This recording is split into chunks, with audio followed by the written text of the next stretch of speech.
نحمده ونصلي على رسوله الكريم أما بعد فقد قال الله سبحانه وتعالى في كلامه المجيد وفرقانه الحميد أعوذ بالله من الشيطان الرجيم بسم الله الرحمن الرحيم رب هب لي من الصالحين صدق الله العظيم। প্রিয় ছাত্র বন্ধুরা, আজকে আমাদের অনুষ্ঠান দরসুল কোরআন। এই অনুষ্ঠানে আমরা আলোচনা করব নবীজি মুহাম্মদুর রাসূলুল্লাহ সাল্লাল্লাহু আলাইহি ওয়াসাল্লামের একটি অন্যতম সুন্নাহ কোরবানির ইতিহাস, আদি অন্ত গোটা ইতিহাসের সার নির্যাস নিয়ে আমরা আলোচনা করব কোরআন থেকে। পবিত্র কালামে হাকিমের মধ্যে সূরা সফফাতের ভিতরে আল্লাহ সুবহানাহু ওয়া তাআলা চমৎকার করে কোরবানির ইতিহাস তুলে ধরেছেন। আমরা এই ইতিহাস নিয়ে আজকে কথা বলবো। প্রিয় ছাত্র বন্ধুরা, নবীজি মুহাম্মদুর রাসূলুল্লাহ সাল্লাল্লাহু আলাইহি ওয়াসাল্লামকে আল্লাহ পাক কোরবানির ইতিহাস জানিয়েছেন। কোরবানির সেই সুন্দর ঘটনা, হযরতে ইব্রাহিম খলিলুল্লাহর যে স্মৃতি বিজড়িত ইতিহাস, সেটাকে আল্লাহ পাক তুলে ধরেছেন পবিত্র কালামে হাকিমের সূরা সাফফাতের ভিতরে। আমরা যদি একটু তোমাদেরকে স্মরণ করাতে চাই, হযরতে ইব্রাহিম খলিলুল্লাহ তার যখন পারিবারিক জীবন চলতেছিল, পারিবারিক জীবনের একটা পুরুষ মানুষের প্রথম চাওয়া হলো একজন জীবন সঙ্গিনী। এরপরে চাওয়া, তার জীবনের 6টি লোভনীয় চাওয়া থাকে। আল্লাহর কোরআনে আল্লাহ বলছেন, যুয়্যিনা লিন-নাসি হুব্বুশ শাহাওয়াতি মিনান নিসা ওয়াল বানিন ওয়াল কানাতির ওয়াল মুকানতারাতি মিনাজ যাহাবি ওয়াল ফিদ্দা। এরকম 6টি বিষয় নিয়ে আল্লাহ পাক কোরআনে কথা বলেছেন। তো রব্বুল আলামিন যখন হযরত ইব্রাহিম খলিলুল্লাহকে তার জীবন সঙ্গিনী দিয়েছে, হাজেরার সাথে জীবন যাপন করতেছে, তাদের কোনো সন্তান নেই। হযরত ইব্রাহিম আলাইহিস সালাতু ওয়াস সালামের যখন দীর্ঘ বয়স হয়ে গেল, লম্বা বয়স, একদম বৃদ্ধ বুড়ো হয়ে গিয়েছে হযরত ইব্রাহিম খলিলুল্লাহ, তখনও তার চাওয়া যে আল্লাহ যদি আমাকে একটা সন্তান দিত, তার চাওয়া যে আল্লাহ যদি একটা সন্তান আমাকে দিত। তো আল্লাহর কাছে চাইতেছে নবী ইব্রাহিম খলিলুল্লাহ। তিনি এমন একজন পয়গাম্বর ছিলেন, গোটা পয়গাম্বরদের মধ্যে একটু ব্যতিক্রম ছিলেন। এই জন্য এক একজন নবীদের এক একটা ডিজিগনেশন আছে, উপাধি আছে। যেমন ঈসা রুহুল্লাহ, আদম সফিউল্লাহ, মুসা কালিমুল্লাহ। আর হযরত ইব্রাহিম আলাইহিস সালাতু ওয়াস সালামের ব্যাপারে আল্লাহ পাক বলেছেন ইব্রাহিম খলিলুল্লাহ। আপনারা বলুন ইব্রাহিম খলিলুল্লাহ, আল্লাহর বন্ধু। আর আমরা ইব্রাহিম আলাইহিস সালাতু ওয়াস সালামকে কিন্তু আমরা দেখি তিনি হলো আমাদের পিতা। পিতা কিরকম? আল্লাহ সুবহানাহু ওয়া তাআলা পবিত্র কালামে হাকিমের মধ্যে ইরশাদ করেছেন, মিল্লাতা আবিকুম ইব্রাহিম হুয়া সাম্মাকুমুল, সুবহানাল্লাহ, মুসলিমিন, গোটা মুসলমানদের যিনি নাম রেখেছেন, আমরা যে মুসলমান, গোটা মুসলিম উম্মার যিনি নাম রেখেছেন তিনি হলো হযরতে ইব্রাহিম খলিলুল্লাহ। এই জন্য গোটা মুসলিম জাতির পিতার নাম হলো ইব্রাহিম। আপনারা একটু বলুন তো, আমাদের মুসলিম জাতির পিতার নাম কি? ইব্রাহিম আলাইহিস সালাতু ওয়াস সালাম, যার ডিজিগনেশন, উপাধি ইব্রাহিম খলিলুল্লাহ। এই ইব্রাহিম খলিলুল্লাহ আল্লাহর কাছে চাইতেছে যে আল্লাহ আপনি আমাকে একটা সন্তান দেন। একদম বুড়ো বয়সের ভারে যখন ঝুঁকে পড়েছে, তখনও আল্লাহর কাছে চাচ্ছে যে আল্লাহ রব্বি হাবলি মিনাস সালিহিন। আমার সাথে আপনারা পড়ুন, রব্বি হাবলি মিনাস সালিহিন। আল্লাহ নেক সন্তান দান করেন। নবী আলাইহিস সালাতু ওয়াস সালাম এমন আল্লাহর মাকবুল বান্দা ছিলেন, তার দোয়া আল্লাহ পাক কবুল করলেন। তাকে ওই বৃদ্ধ বয়সে তাকে একটি সন্তান দান করলেন, আর এই সন্তানটির নামও আল্লাহ পাক পবিত্র কালামে হাকিমে উল্লেখ করে দিলেন। সুবহানাল্লাহ বলেন। তাহলে একটা বিষয় খুব ক্লিয়ার যে আমাদের যখন সন্তান থাকবে না, বিপদ হবে, মুসিবত হবে, তখন আমরা চাইবো কার কাছে? আওয়াজ দিয়ে বলেন, চাইবো কার কাছে? আল্লাহর কাছে আমরা চাইবো। আমাদের বিপদ হলে, মুসিবত হলে চাইবো কার কাছে? আমরা কি কোনো মাজারে, কোনো জিন্দা ওলির কাছে, কোনো মৃত ওলির কাছে আমরা কোনো কিছু চাইবো? জোরে বলেন, চাইবো? কোনো মানুষকে কিছু দিতে পারে? হাত উঁচু করে বলেন, দিতে পারে কে? আল্লাহ। যার বাস্তব প্রমাণ ইব্রাহিম খলিলুল্লাহ, তিনি নবী, তিনি বয়সের ভারে ঝুঁকে পড়েছেন, একদম বৃদ্ধ বয়সেও আশা ছাড়েননি যে আল্লাহ, জীবন সঙ্গিনী নিয়ে ঘর করতেছি, আল্লাহ ঘরটাকে আলোকিত করে আপনি সন্তান দেন। চাইলেন, আল্লাহ কবুল করলেন। রব্বি হাবলি মিনাস সালিহিন, নেককার পুত পবিত্র সন্তান দান করলেন। হালিম, কোরআনে আসছে হালিম মানে সহনশীল, অত্যন্ত নেককার সন্তান ইব্রাহিম খলিলুল্লাহকে আল্লাহ পাক দান করলেন। আর যেমন আল্লাহ পাক তাকে দান করলেন, আর আল্লাহর বন্ধুও ঠিক তেমনি চমৎকার করে আলহামদুলিল্লাহিল্লাযী ওয়াহাবা লি আলাল কিবার ইসমাঈল ওয়া ইসহাক ইন্না রাব্বী লাসামিউদ দুআ। এই চমৎকার আলহামদুলিল্লাহ বলে আল্লাহর শুকরিয়া, কৃতজ্ঞতা আদায় করেছেন হযরত ইব্রাহিম খলিলুল্লাহ। কি চমৎকার প্রিয় ছাত্র বন্ধুরা। তো তাহলে আমরা চাইবো আল্লাহর কাছে বালা মুসিবত বিপদ থেকে বাঁচার জন্য। আর আমাদের আত্মবিশ্বাস ইব্রাহিম খলিলুল্লাহর এই ইতিহাস থেকে, সূরা সফফাতের এই আয়াত থেকে, 102 নম্বর আয়াত থেকে যে আমরা বলছি ফালাম্মা বালাগা মাহু সাইয়া, যখন আল্লাহ সুবহানাহু ওয়া তাআলা ইব্রাহিম খলিলুল্লাহকে সন্তান দান করলেন, তাহলে বোঝা যায় যে বুড়ো বয়সে হোক, যুবক বয়সে হোক, মধ্যম বয়সে হোক, যে কোনো সময় সন্তান যদি দেওয়ার ইচ্ছা করেন তাহলে আল্লাহ পাক দিতে পারেন। জোরে বলেন ঠিক না? আল্লাহ সুবহানাহু ওয়া তাআলা কি চমৎকার করে আমাদেরকে বুঝায় দিলেন। আমি কাউকে ছেলে দেই, আবার কাউকে মেয়ে দেই, আবার বললেন আমি কাউকে ছেলেও দেই মেয়েও দেই, আবার বললেন যে আমি কাউকে কোনো কিছুই দান করি না। এটা ইচ্ছা কার? সব কিছু কার হাতে? প্রিয় ছাত্র বন্ধুরা, আপনারা চমৎকার করে শুনছিলেন হযরত ইব্রাহিম খলিলুল্লাহর ঘটনা।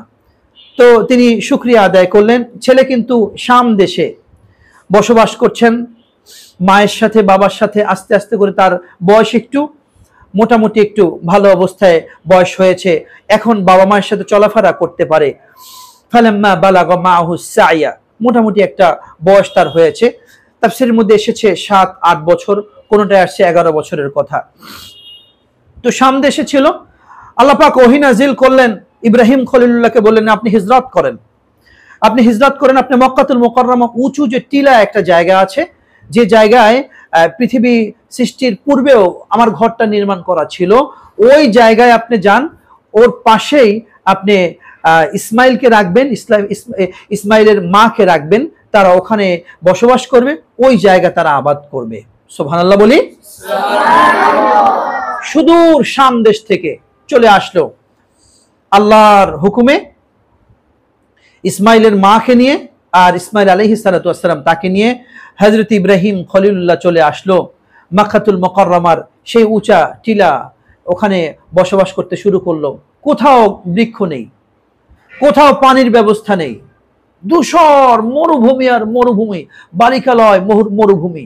খুব ভয় পেল, কিন্তু আল্লাহর হুকুম। কার হুকুম? আল্লাহর হুকুম। যেহেতু আল্লাহ হুকুম করেছে এই জায়গায় থাকতে হবে, তো আল্লাহর হুকুম মতো আল্লাহর উপরে সুফর্দ করে তিনি ওই জায়গায় তার স্ত্রীকে আর তার সন্তানকে রেখে চলে গেল। চলে যাচ্ছে হাঁটতে হাঁটতে, পিছনের দিকে তাকাচ্ছে, হাঁটতে হাঁটতে পাহাড় অতিক্রম করে চলে গেল। মনে অনেক কষ্ট হযরত ইব্রাহিম খলিলুল্লাহ, অনেক কষ্ট, সন্তান নেই, অনেক দিন পরে একটা সন্তান দিল। আবার তাদেরকে হিজরত করার জন্য আল্লাহ বলল, হুকুম কার? জোরে বলেন হুকুম কার? আল্লাহর হুকুম। তাহলে আল্লাহর, আওয়াজ দিয়ে বলেন হুকুম কার? আল্লাহর হুকুম। দেখেন, আল্লাহর হুকুম পালন করার জন্য একটুও দ্বিধাদ্বন্দ্ব নাই, যে এখানে বৃক্ষ নাই, গাছ নাই, ওরা কোথায় সবুজ বৃক্ষের বাতাস কিভাবে পাবে, ওরা কি খাবে, পানি নাই কি খাবে, এগুলো কোনো কিছুই ভাবেনি। আল্লাহর হুকুম, সে হিজরত করলেন। আর পাহাড়ের ওই প্রান্তে গিয়ে আল্লাহর কাছে হাত বাড়িয়ে আল্লাহর কাছে হৃদয় নিগড়ানো দোয়া, যে আল্লাহ আমার ইসমাইলকে রেখে আসলাম, আল্লাহ তাআলা আমার ইসমাইল যেন এখানে বসবাস করতে পারে, আল্লাহ আপনি বৃক্ষের ব্যবস্থা করে দেন। সুবহানাল্লাহ বলেন। দোয়াটা কার? ইব্রাহিম খলিলুল্লাহ। দোয়া কার? দেখেন আমরা তো বুঝি না মক্কা শরীফে এত ফল কোত্থেকে আসে। দোয়া হলো হযরত ইব্রাহিম খলিলুল্লাহর। ইসমাইলের জন্য দোয়া করলেন যে আল্লাহ আমার স্ত্রী, আমার সন্তান তারা যেন ফল খেয়ে বাঁচতে পারে, আপনি এমন কিছু বৃক্ষের ব্যবস্থা করে দেন তারা যেন এই সুন্দর জায়গায় তারা যেন বসবাস করতে পারে, ফলের রস খেয়ে, ফল খেয়ে তারা যেন জীবন যাপন করতে পারে, এরকম ফলের গাছের ব্যবস্থা করে দেন। এরপরে দোয়া করলেন দ্বিতীয় নম্বরে যে আল্লাহ এই জায়গায় আপনি পানির ব্যবস্থা করে দেন। কিসের ব্যবস্থা? পানির ব্যবস্থা করে দেন। তৃতীয় দোয়া করলেন আল্লাহ এই মরুভূমিতে, রব্বুল আলামিন মরুভূমিতে জনবহুল এলাকায় পরিণত করে দেন, এই জায়গায় জনবসতির ব্যবস্থা করে দেন। তিনটি দোয়াই আল্লাহ পাক কবুল করে নিলেন। সুবহানাল্লাহ বলেন। জমজমের পানির ব্যবস্থা করেছেন কে? জোরে বলেন কে? পাথরের ভিতরে, আমি যখন তায়েফ সফর করেছি, তায়েফ হাজার হাজার ফিট উপরে, পাহাড়ের উপরে বিশাল শহর, গাড়ি বেয়ে বেয়ে বেয়ে বেয়ে সেই বিশাল পাহাড়ের উপরে শহরে যখন উঠলাম, ভাবলাম এখানে মনে হয় কিছুই নেই, যে দেখি বিশাল শহর, সুন্দর সুন্দর অট্টালিকা করা, এক বিশাল এক এলাকা নিয়ে, আর ওই জায়গায় যত ফল আছে, যে ফলগুলো পৃথিবীর কোথাও পাওয়া যায় না, এমন নিত্য নতুন উন্নত মানের একদম পিওর বিশাল ফলের মার্কেটটাই হলো ওই তায়েফের যে শহর, শহরের গেট থেকে ঢোকার আগেই বড় ফলের শহর। যে ফল ধরলাম আর আল্লাহর শুকরিয়া আদায় করলাম, এমন এমন ফল যে আমার এই 40 বছর বয়সে ওই ফলের নামও শুনি নাই আর চোখেও দেখি নাই, কিন্তু আল্লাহ পাক মক্কাতুল মুকাররমায় দিয়ে রেখেছেন। দোয়া হলো ইব্রাহিম খলিলুল্লাহ। জোরে বলেন কার দোয়া? ইব্রাহিম খলিলুল্লাহ। আর জনবহুল এলাকা, সেখানে মানুষের বসবাস, এগুলো ইব্রাহিম খলিলুল্লাহর দোয়ার বরকত হয়েছে। প্রিয় ছাত্র বন্ধুরা, এরপরে বসবাস করতেছে করতেছে হঠাৎ করে ইব্রাহিম খলিলুল্লাহ রাতের বেলা স্বপ্ন দেখতেছে, ইয়া বুনাইয়া ইন্নী আরা ফিল মানাম আন্নী আযবাহুকা ফানজুর মাযা তারা। রাতের বেলা স্বপ্ন দেখলো ইব্রাহিম খলিলুল্লাহকে তিনি কোরবানি করছে। স্বপ্ন দেখলো ইসমাইল আলাইহিস সালাতু ওয়াস সালামকে কোরবানি করছে। ইব্রাহিম খলিলুল্লাহ স্বপ্ন দেখলো ইসমাইলকে কোরবানি করছে। তো যখন এই স্বপ্ন দেখলো, একবার দেখলো, দ্বিতীয়বার দেখলো বাবা ছেলেকে কোরবানি করছে, তৃতীয়বার দেখলো, তো যেহেতু নবীদের স্বপ্ন হলো ওয়াহি, নবীদের স্বপ্ন কি? ওয়াহি। আর স্বপ্ন তো সত্য, এটা তো মিথ্যা হওয়ার কোনো সম্ভাবনা নেই, যেহেতু ওয়াহি। তো মনে মনে ভাবলো যে আমি আমার সন্তানকে এই বিষয়টা একটু জিজ্ঞাসা করি, যে বাবা তুমি তো আমার অনেক আদরের সন্তান, বুড়ো বয়সে তুমি দুনিয়াতে আগমন করলে, আল্লাহর কাছে চেয়েছি, নেককার সন্তান আল্লাহ দিয়েছে, তুমিও সুন্দর, তোমার আচার ব্যবহার আলহামদুলিল্লাহ অনেক ভালো, হিজরত করতে বললো আল্লাহ, তাও করলাম, এখন আল্লাহ আমাকে বলতেছে, স্বপ্নে আমি দেখতেছি আল্লাহ আমাকে বলতেছে যে তোমাকে কোরবানি করব, এ ব্যাপারে তোমার মতামতটা কি? হযরত ইব্রাহিম আলাইহিস সালাতু ওয়াস সালাম যখন ইসমাইল আলাইহিস সালাতু ওয়াস সালামকে বললেন যে এ ব্যাপারে তোমার মতামতটা কি, তখন সন্তান কি চমৎকার করে বললেন, ইয়া বুনাইয়া ইন্নী আরা ফিল মানাম, হে আমার বৎস, আমি স্বপ্নে দেখেছি তোমাকে জবেহ করছি, তাই তুমি চিন্তা করে দেখো তোমার অভিমত কি। কিন্তু ইব্রাহিম খলিলুল্লাহ যখন একথা বললেন, তিনি বললেন, খলিলুল্লাহর পুত্র বললেন, আল্লাহ সুবহানাহু ওয়া তাআলা আপনাকে যে আদেশ দিয়েছেন, আল্লাহ সুবহানাহু ওয়া তাআলা আপনাকে যে হুকুম করেছেন, আপনি সেই কাজ বাস্তবায়ন করবেন, এক্ষেত্রে আমি অবশ্যই আপনাকে সহযোগিতা করব, এবং কি এক্ষেত্রে আপনি অবশ্যই আমাকে ধৈর্যশীলদের অন্তর্ভুক্ত পাবেন। সুবহানাল্লাহ বলি। কি চমৎকার কথা সন্তান বলে দিল। ক্বালা ইয়া আবাতি ফাআল মা তু'মার সাতাজিদুনি ইনশাআল্লাহু মিনাস সাবিরিন। সে বলল, হে আমার বাবা, আমাকে আপনাকে যে আদেশ করা হয়েছে তা পূর্ণ করুন, ইনশাআল্লাহ আপনি আমাকে ধৈর্যশীলদের অন্তর্ভুক্তই পাবেন। এই যে আস্থা, সে জানে কোরবানি করবে কিভাবে, জানে না? গলার উপরে ছুরি চালিয়ে দেহ থেকে মাথা বিচ্ছিন্ন করা হবে, এটা সে জানে না? জানে। তারপরে হুকুমটা কার? আল্লাহর।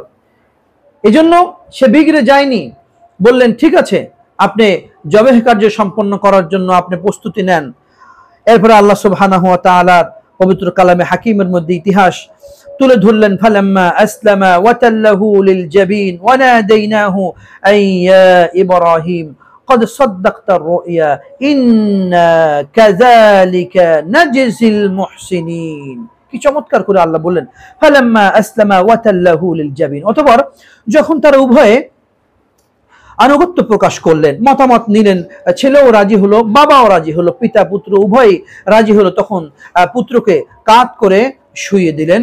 তখন আমি তাকে ডেকে বললাম, যখন কাঁধ করে শুইয়ে দিলেন, ছুরি চালাবেন, তখন আল্লাহ বললেন, আমি তাকে ডাক দিলাম, কদ সাদ্দাকতার রুইয়া ইন্না কাযালিকা নাজসিল মুহসিনিন।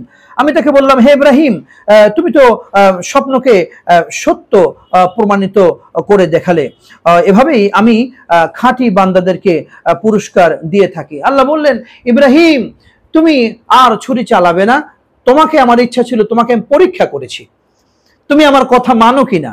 তুমি আমার পরিপূর্ণ কথা হিজরত থেকে শুরু করে স্বপ্নে দেখলা, জবে করার জন্য নিয়ে গিয়ে তাকে শক্ত করে বেঁধে, চোখ আড়াল করে তুমি ছুরি চালিয়েছো, ছুরিতে ধার দিয়ে নিয়েছো, সব কিছু তুমি ঠিকভাবে করেছো, আর ছুরি চালাতে হবে না।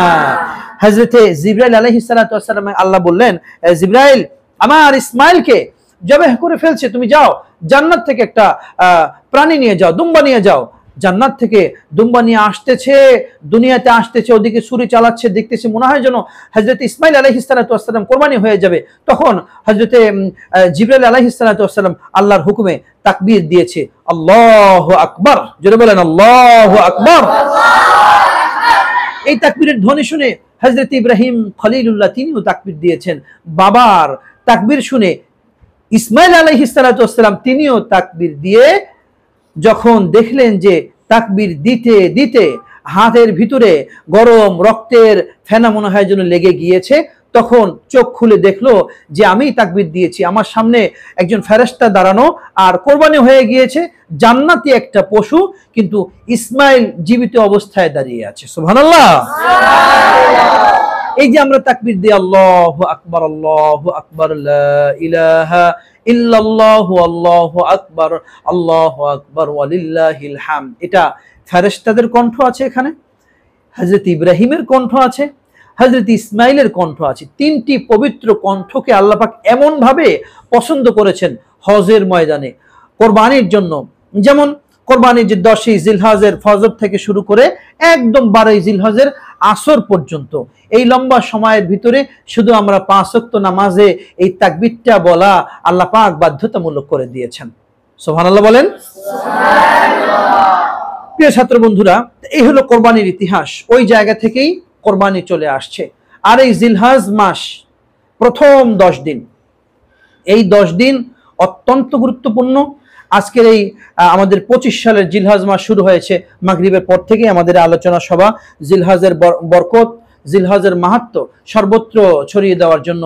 আপনারা এই জিলহজ মাসে, আপনারা তো পারবেন না, তবে আপনারা আপনাদের বাবা মা মুরব্বী যারা আছে তাদেরকে বলবেন রোজা রাখার জন্য। কি রাখার জন্য? রোজা রাখার জন্য, অতিরিক্ত দান সদকা করার জন্য, অতিরিক্ত নফল রোজা রাখার জন্য, অতিরিক্ত নফল নামাজ পড়ার জন্য। এভাবে করে তাসবিহ তাহলিল পড়বে, সুবহানাল্লাহ, আলহামদুলিল্লাহ, লা ইলাহা ইল্লাল্লাহ, আল্লাহু আকবার, তাসবিহ পড়বে, ইস্তিগফার করবে, আস্তাগফিরুল্লাহাল্লাযী লা ইলাহা ইল্লা হুয়াল হাইয়ুল কাইয়্যুম ওয়া আতুবু ইলাইহি, লা হাওলা ওয়ালা কুওয়াতা ইল্লা বিল্লাহ, ইস্তিগফার পড়বে। এরপরে বেশি বেশি তাকবীর, আল্লাহু আকবার, আল্লাহু আকবার, লা ইলাহা ইল্লাল্লাহ, আল্লাহু আকবার, আল্লাহু আকবার ওয়ালিল্লাহিল হামদ। এই আমলগুলো যখন আমরা বেশি করে করব, আর এই আমলের বরকতে আল্লাহ পাক আমাদের জিন্দেগীর গুনাহগুলো মাফ করে দিবে। সুবহানাল্লাহ। আমরা কি বাসা বাড়িতে এই আমলের দাওয়াতটা আমরা সবাই দেব তো ইনশাআল্লাহ? আমাদের পরিবারগুলো সবার আমলে হোক, এটা আমরা চাই কি চাই না? এখন কয়েকটি মাসাইল আমরা শুনবো। কোরবানি অত্যন্ত জরুরি হলো এই কোরবানির মাসালাগুলো জানা। যেমন কোরবানির ক্ষেত্রে আমরা একটা সুন্দর পশু আমরা ক্রয় করব সামর্থ্য অনুযায়ী। যারা ছাগল দিয়ে দিবে, ভেড়া দিয়ে দিবে, দুম্বা দিয়ে দিবে, তাদের জন্য এক নাম। আর বড় যারা গরু দিয়ে দিবে, মহিষ, উট, বড় পশুর জন্য 7 নাম। আপনি এক নাম দিতে পারবেন, 2 নামে দিতে পারবেন, 3, 4, 5, 6, 7 নামে দেওয়া যাবে। এর বাড়তি করা যাবে না। নবীজি মুহাম্মদুর রাসূলুল্লাহ সাল্লাল্লাহু আলাইহি ওয়াসাল্লাম এখানে শরীক যারা হয়, যে আমরা 5 ভাই মিলে একটা গরু কোরবানি দেব, শরীকের ক্ষেত্রে 5 ভাইয়ের অর্থটা হালাল কিনা এটা যাচাই বাছাই করা অত্যন্ত জরুরি। আমরা যাচাই বাছাই করব। আর কোরবানি এটা এমন একটা আমল, এটা আল্লাহ পাক দেখবে আপনার নিয়াত, দেখবে না গোশত, রক্ত, কোনো কিছুই দেখবে না। লা ইয়ানালুল্লাহু লুহুমুহা ওয়ালা দিমাউহা ওয়ালাকিন ইয়ানালুহু তাকওয়া মিনকুম। এখানে গোশত দেখবে না, রক্ত দেখবে না, দেখবে তাকওয়া, তাকওয়া, খোদাভীতি। আপনি আল্লাহকে কতটুকু ভালোবেসেছেন, কতটুকু আপনি আল্লাহকে রাজি খুশি করার জন্য কোরবানি করছেন। নাকি মানুষ দেখবে বড় গরুটা কিনেছেন, আপনি গরুকে সাজিয়ে রাস্তায় রাস্তায় হাঁটালেন আর বললেন যে অমুক সারের গরু, অমুক হাজী সাহেবের গরু, অমুক মহাজন সাহেবের গরু। এভাবে লোক দেখানো কোনো কিছুই আমরা করব না। এটা ইসলাম অ্যাকসেপ্ট করে না। এটা একমাত্র আল্লাহর জন্য। আর কোরবানির গোশতের ক্ষেত্রে অবশ্যই আত্মীয় স্বজন, প্রতিবেশীকে সবাইকে নিয়ে এটা ভক্ষণ করা অত্যন্ত জরুরি। কারণ সারা বছরই আমরা গোশত খাই, সারা বছরই খাই না?